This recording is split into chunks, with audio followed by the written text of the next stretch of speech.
The chilling winds of change are not merely at our backs. They are howling through the very foundations of our freedom, threatening to tear down everything we once held sacred. For years, we've spoken in whispers, pointed to veiled signs, and warned of an encroaching darkness.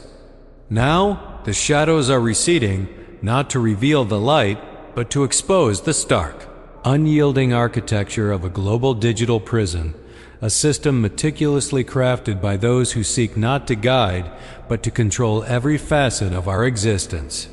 This is not a theory. It is a blueprint being implemented before our very eyes, piece by agonizing piece. The Cabal, the faceless architects of this coming dystopia, are preparing their next, most devastating attack. The complete digitization of our lives, transforming freedom into a privilege conditional on obedience. And make no mistake, this digital prison is coming for us all. We stand at the precipice of a transformation so profound, so absolute, that it will redefine what it means to be human. Forget the physical walls and barbed wire. The prison of the 21st century will be invisible, pervasive, and inescapable, woven into the very fabric of our daily lives through technology and policy. Its bars will be forged from algorithms, its cells monitored by AI, and its wardens will be the unelected globalists who believe they have the right to dictate our every move, our every thought, our every transaction. This isn't about convenience. It's about control. It's about a future where your ability to buy food, access healthcare, travel, or even express an opinion depends entirely on your compliance with a system designed to strip you of your autonomy. This digital prison is comprised of several interconnected pillars, each designed to lock us further into a system of total surveillance and subservience. The first and perhaps most insidious pillar is the rise of central bank digital currencies, or CBDCs. This is not just a new form of money, it is programmable money. Imagine a world where your currency comes with an expiration date where it can only be spent on approved goods or services, or where your access to funds can be instantly revoked for expressing a dissenting opinion or failing to meet arbitrary social credit scores. This is the reality CBDCs promise. They are the ultimate tool for financial enslavement, eliminating the last vestiges of privacy that cash still affords. Once cash is gone, replaced entirely by digital tokens issued and controlled by central banks, every transaction becomes a data point, every purchase a monitored act. They will know what you buy, where you buy it, and even how often you buy it. They will know if you're saving too much, spending too little, or engaging in undesirable economic behavior. This isn't speculation. Central banks worldwide are openly discussing these capabilities. The Bank for International Settlements, often called the Central Bank of Central Banks, has explicitly endorsed the idea of programmable money where permissions can be attached to how money is used. This is not about efficiency. It's about absolute control over your financial life, turning your wallet into a leash held by the global elite. Hand in hand with CBDCs, we have the second pillar, universal digital identity. This isn't merely an online profile. It's a comprehensive digital dossier that will encompass every aspect of your existence. Your health records, financial history, educational achievements, travel history, social media activity, political affiliations, and even your carbon footprint will all be linked to a single, immutable digital ID. This ID will become the key to accessing virtually everything: employment, housing, transportation, healthcare, and even basic services. Without it, or if it is flagged for non-compliance, you will be locked out of society. We saw the precursor to this during the recent global crisis, with the rapid implementation of health passes and vaccine passports. These were not temporary measures. They were beta tests for a universal digital ID system, conditioning populations to accept biometric scanning and digital gatekeeping as a normal part of life. The World Economic Forum, a key architect of this agenda, openly champions digital identity as essential for inclusive and sustainable development.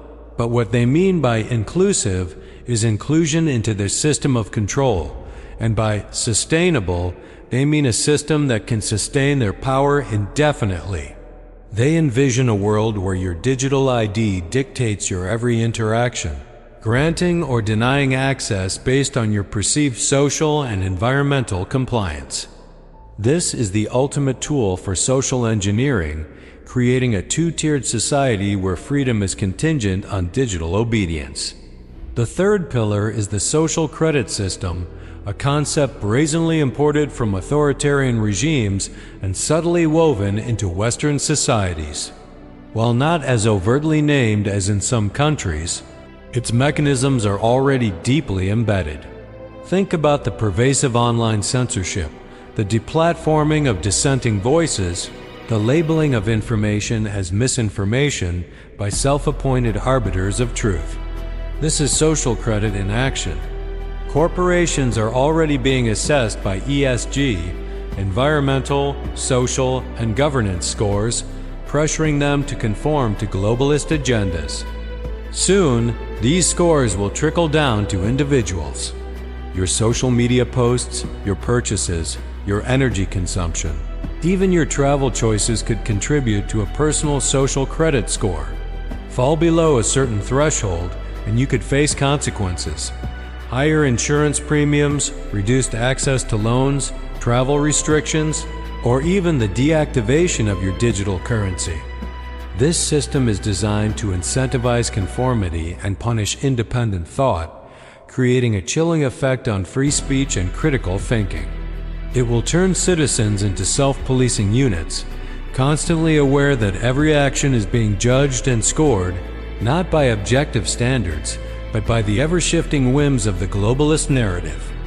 Beyond these overt mechanisms, the digital prison is reinforced by a pervasive, inescapable web of ubiquitous surveillance. We are already surrounded by it. AI-powered cameras with facial recognition capabilities are proliferating in our cities. Our smartphones are constant trackers, logging our locations, conversations, and online activities. Smart home devices listen and record. Wearable technology monitors our health data. The Internet of Things, IoT, connects every appliance, every vehicle, every piece of infrastructure, turning our homes and cities into vast data collection centers. This data, once collected, is fed into powerful AI systems that can analyze patterns, predict behavior, and identify anomalies, or, more accurately, identify dissent. The promise of smart cities, championed by organizations like the WEF and the UN, is nothing less than the construction of urban control grids. These are not designed for our convenience. They are designed for their control. Every smart sensor, every connected device, every automated system is a new eye, a new ear, a new data point in the global surveillance network. The ultimate goal is to create a digital panopticon where every individual is constantly monitored, their every action logged, their every deviation from the norm immediately flagged. Who are the architects of this chilling vision? We call them the Cabal, a loose but powerful consortium of global elites, technocrats, central bankers, and corporate leaders who share a common ideology. The belief that they know best and that humanity needs to be managed, guided, and ultimately controlled for its own good, or rather, for their own benefit. At the forefront is the World Economic Forum under the charismatic, almost messianic, leadership of Klaus Schwab. His pronouncements about the Great Reset are not academic discussions. They are explicit blueprints for this digital prison. "You'll own nothing and be happy," he famously declared. But what he didn't elaborate on is that owning nothing means having no assets, no privacy, no autonomy, and being entirely dependent on the system they control.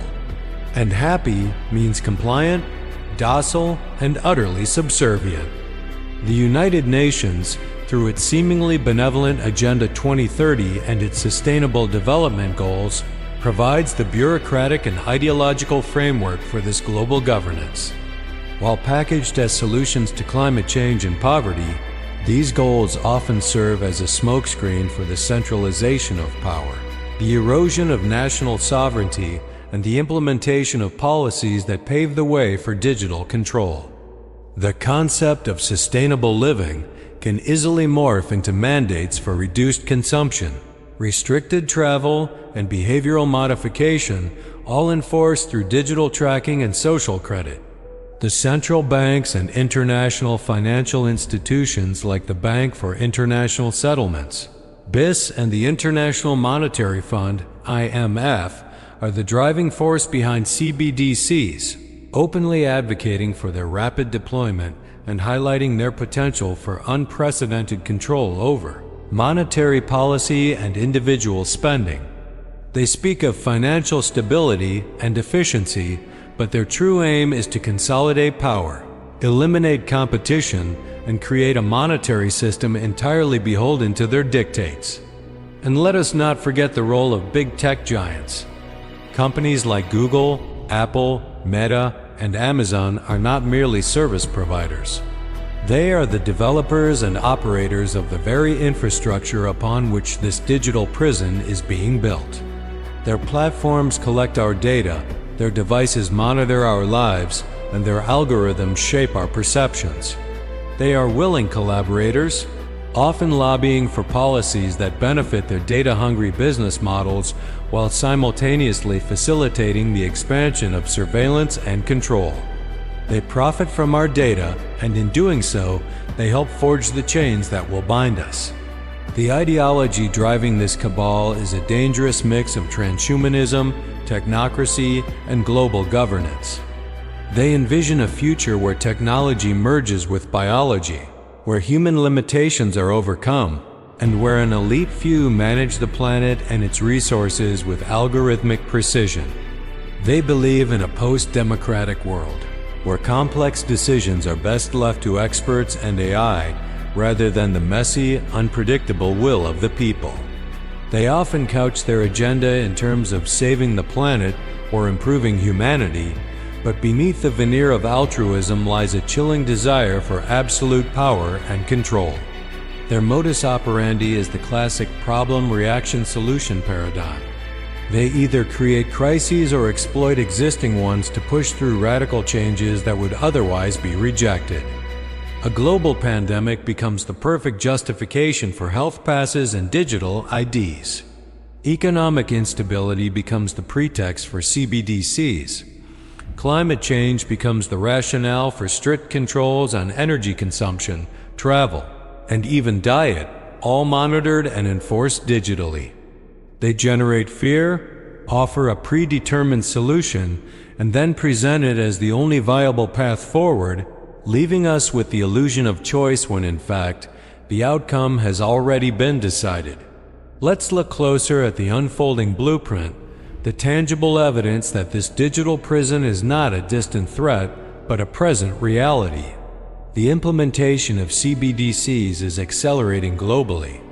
Nigeria's e-Naira, one of the first, has shown the inherent control mechanisms with transaction limits and potential for direct government intervention. China's digital yuan is already integrating with social credit, serving as a template for other nations. The European Union is vigorously pursuing a digital euro, with discussions openly including programmable features and privacy limitations. In the United States, the Federal Reserve has explored a digital dollar, often downplaying the privacy implications while emphasizing the benefits for financial inclusion and efficiency. These benefits are Trojan horses, designed to mask the true purpose, to replace cash entirely and give central authorities unprecedented power over every individual's finances. The shift away from cash is not organic. It is being engineered through a combination of regulatory pressure, technological integration, and the subtle demonization of cash as inconvenient, dirty, or even a tool for illicit activities. Digital ID rollouts are equally aggressive.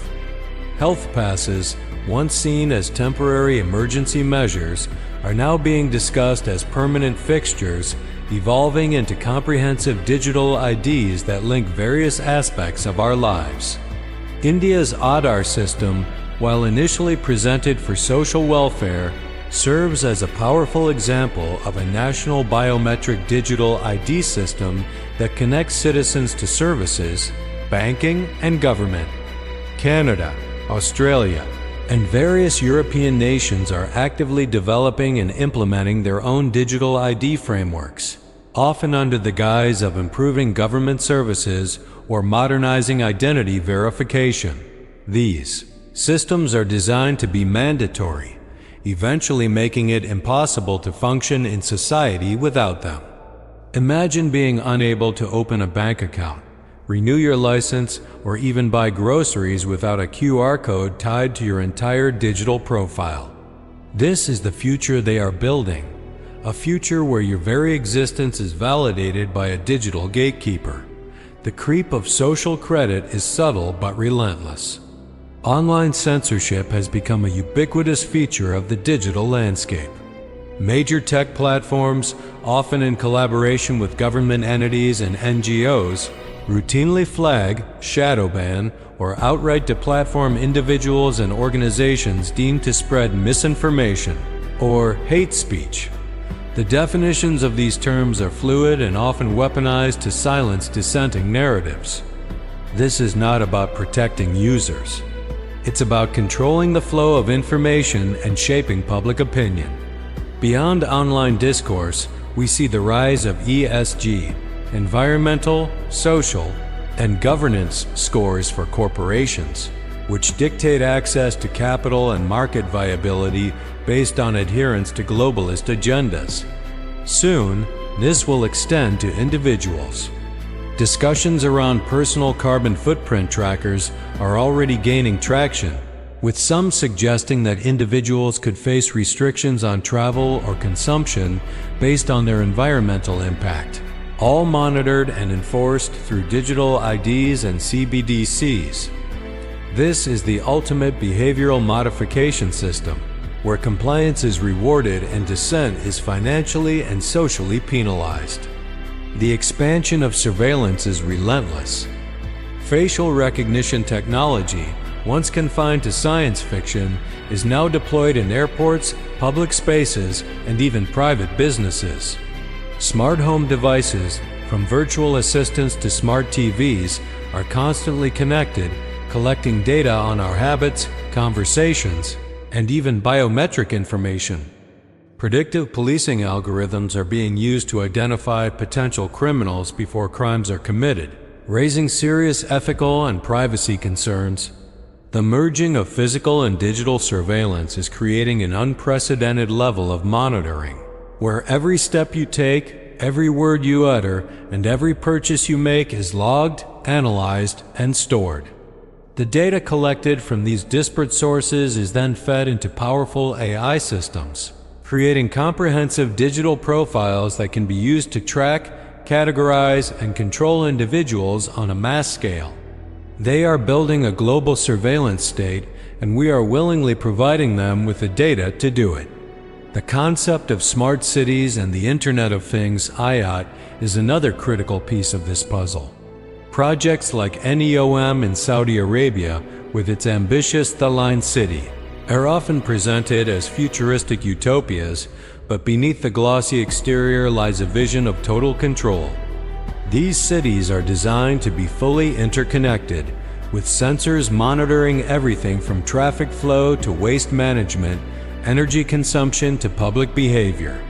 The idea of 15-minute cities, where all essential services are within a short walk or bike ride while seemingly convenient, also carries the insidious potential for restricting movement and creating digital boundaries that can be enforced through surveillance and digital IDs.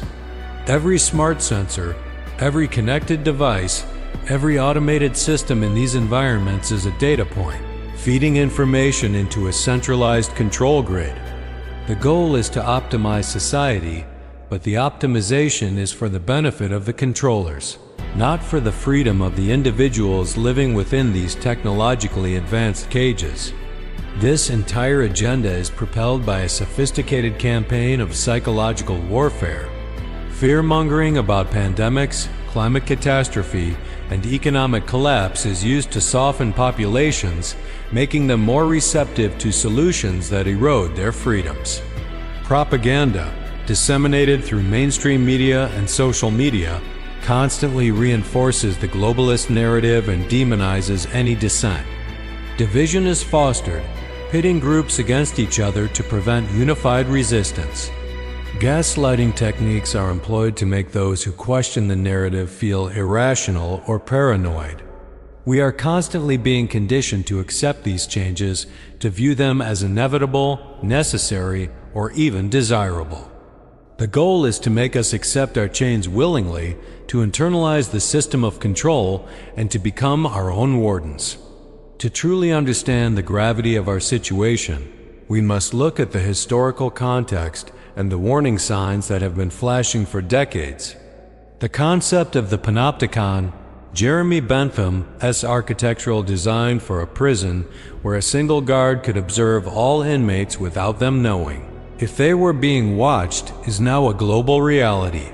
The early surveillance states of the 20th century, with their secret police and pervasive monitoring, pale in comparison to the technological capabilities available today. The post-9/11 era served as a critical turning point. Under the guise of national security, governments enacted sweeping legislation like the Patriot Act, dramatically expanding their surveillance powers and eroding civil liberties. Programs like PRISM, revealed by whistleblowers, exposed the vast extent of digital data collection by intelligence agencies. These measures, initially presented as temporary and necessary evils, became permanent fixtures, normalizing mass surveillance and conditioning populations to accept a reduced expectation of privacy. The precedent was set. In times of crisis, fundamental rights could be suspended, and technological control could be expanded. Then came the global pandemic, a truly unprecedented catalyst for the globalist agenda. It provided the perfect cover for an enormous power grab. Governments implemented lockdowns, travel restrictions, and mandates that would have been unthinkable just years prior. The rapid rollout of health passes and vaccine passports served as a global beta test for digital identity, conditioning billions to accept biometric scanning, QR codes, and digital gatekeeping as a normal part of life. Businesses were forced to comply, creating an enforcement mechanism for state mandates. The pandemic normalized the idea that your access to society, your ability to work, travel, or even buy groceries, could be contingent on your health status, verified by a digital certificate. This was not merely a public health response. It was a dress rehearsal for the digital prison, a demonstration of how quickly and effectively a global control system could be implemented under the pretext of an emergency. Financial crises, both real and manufactured, have also been instrumental in pushing this agenda. Each economic downturn provides an opportunity for central banks and international financial institutions to present new solutions that inevitably involve greater centralization and control. The argument for CBDCs often includes promises of greater financial stability and resilience in the face of economic shocks, obscuring the true intent of absolute financial control. The constant erosion of our fundamental rights, free speech, privacy, property rights, freedom of movement, bodily autonomy, is not accidental. It is a deliberate, systematic dismantling of the very foundations of liberty, preparing us for a future where rights are replaced by privileges, granted or revoked at the discretion of the state and its globalist overlords. What will life be like inside this digital prison? The consequences are truly chilling, threatening to redefine the very essence of human existence. First and foremost, there will be a total loss of freedom. Imagine a world where your financial autonomy is non-existent, where every transaction is tracked, monitored, and potentially controlled. No privacy, no anonymity, no space for independent action or thought that is not subject to scrutiny. Dissent will not be tolerated. It will be detected and swiftly penalized, not with physical force, but through digital exclusion. Your existence will become programmable. Your digital currency could be programmed to expire, limiting your ability to save or invest independently. It could be restricted to specific categories of spending, dictating what you can buy and where. Your access to essential services, travel, or even your ability to work could be instantly revoked if your digital ID is flagged for non-compliance with arbitrary rules or social credit scores. This is not just about financial control. It's about control over your entire life, reducing you to a mere pawn in their global game. This system is designed for massive social engineering.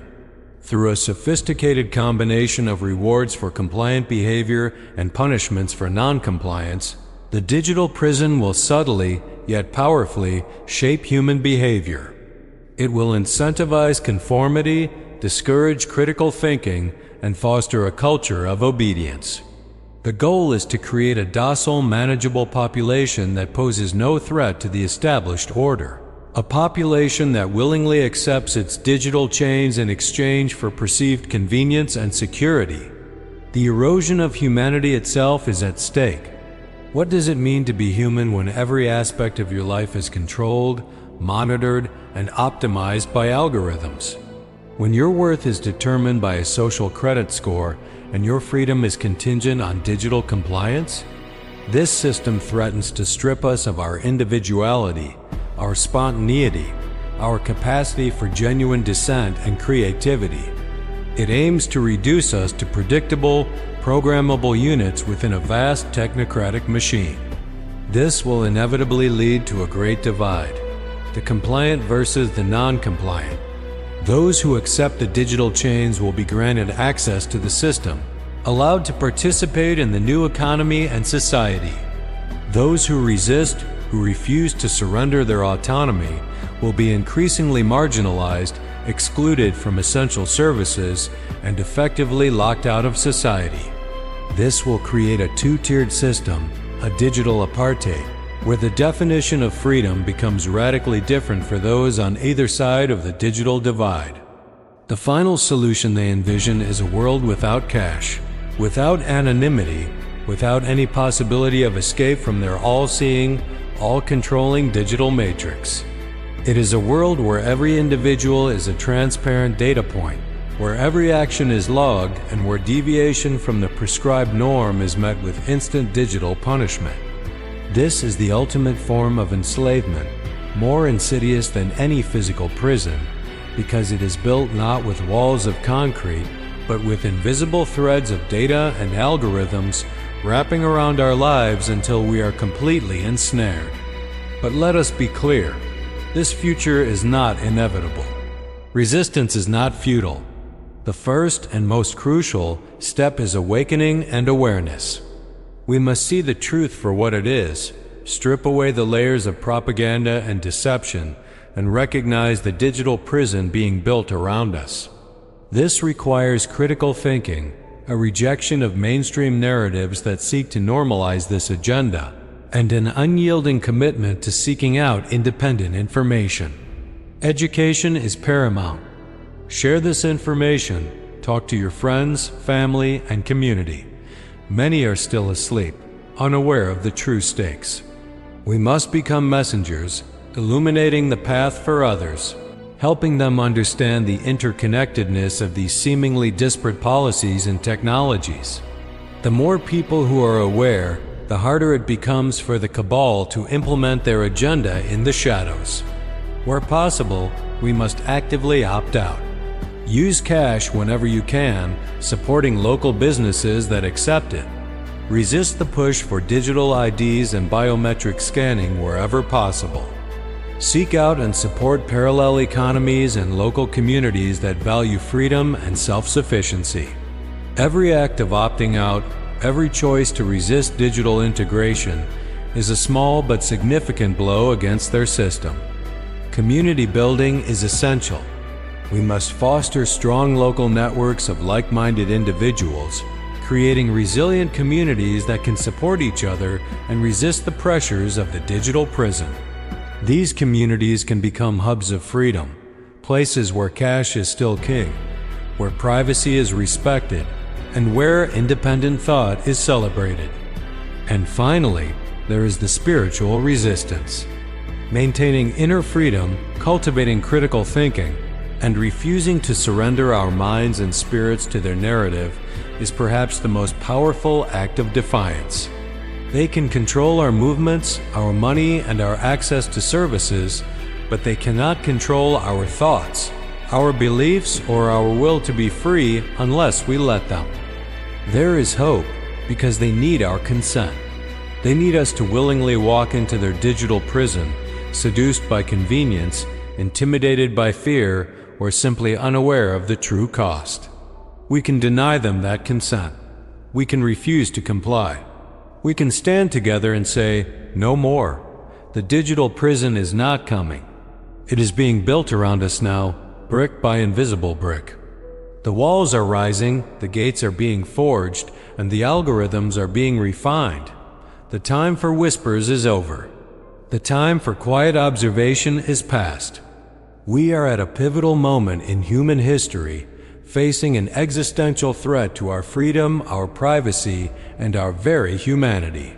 The Cabal's next attack is here. Their digital prison is a reality. Your awareness is their greatest fear, and your action now is the only path to preserve what little freedom we have left before the walls close in completely. If this message resonated with you, if you feel the urgency in your bones, then do more than just listen. Share this video, subscribe to this channel for more unfiltered truths, and join the growing number of awakened individuals fighting for a future where freedom still has a place. The time to act is now.